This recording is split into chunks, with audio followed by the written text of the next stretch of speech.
Have you ever wondered what causes kidney stones? Well, let's get into it. Kidney stones are hard deposits that form in your kidneys. They're made from materials that your body usually flushes out in your urine, but sometimes these materials build up and crystallize, turning into stones. Now, there are different types of kidney stones. The most common ones are calcium stones, usually in the form of calcium oxalate. This can be due to a diet high in oxalate-rich foods or an overproduction of calcium by your body. Then there are uric acid stones, which form when your urine is too acidic. This can be due to a high-protein diet or certain genetic factors.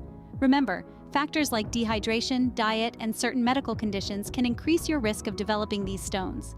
So, kidney stones are hard deposits that can cause a lot of discomfort. But what are the symptoms to watch out for? How would you know if you have a kidney stone? Well, that's a great question, and the answer lies in recognizing the symptoms. One of the most common symptoms is severe pain that usually starts abruptly and can be felt in the back or side below the ribs. It's often described as a sharp, cramping pain that may come in waves. Another symptom could be the presence of blood in your urine, making it pink, red, or brown. Along with this, you may also experience nausea and vomiting, which is your body's response to intense pain. Another telltale sign is frequent urination, and you might feel a persistent urge to pee, even if you've just emptied your bladder. Remember, the symptoms can vary based on the size and location of the stone.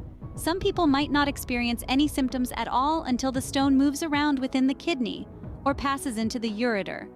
If you're experiencing any of these symptoms, it's important to get a proper diagnosis. But how do doctors diagnose kidney stones? How are kidney stones diagnosed and treated? Let's start with diagnosis. Medical professionals typically use a variety of tests to identify kidney stones. Urine tests may be used to detect an excess of minerals that can form stones. Blood tests can reveal too much calcium or uric acid in your bloodstream, which are common culprits in stone formation. Then, there are imaging tests like CT scans or ultrasounds, which can provide a visual confirmation of the stones. Lastly, if a stone is passed, it can be analyzed to determine its composition, which helps in planning the right treatment.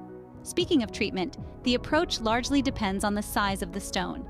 Small stones can often be passed naturally by drinking lots of water and taking over-the-counter pain medications. For larger stones, more invasive procedures may be required. These could include sound wave therapy, which breaks the stone into small pieces, or even surgery. Treatment can help alleviate the pain and discomfort of kidney stones, but wouldn't it be better to prevent them in the first place?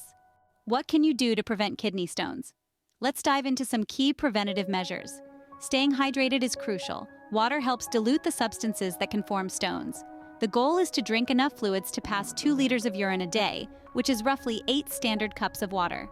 Limiting sodium intake can also help. Too much sodium in your diet increases the amount of calcium your kidneys must filter, which can lead to stone formation. So, say goodbye to those extra salty snacks. Reducing animal protein like red meat, eggs, and seafood can decrease your risk as well, as these foods increase the level of uric acid in your body. Maintaining a healthy body weight is another effective way to ward off kidney stones. Obesity increases the risk, but crash diets can be just as harmful, so it's about finding that balance. And of course, regular checkups and monitoring are essential, especially for those with a history of kidney stones. By understanding what causes kidney stones, recognizing the symptoms, knowing how they're diagnosed and treated, and following preventative strategies, you can take control of your health and reduce your risk.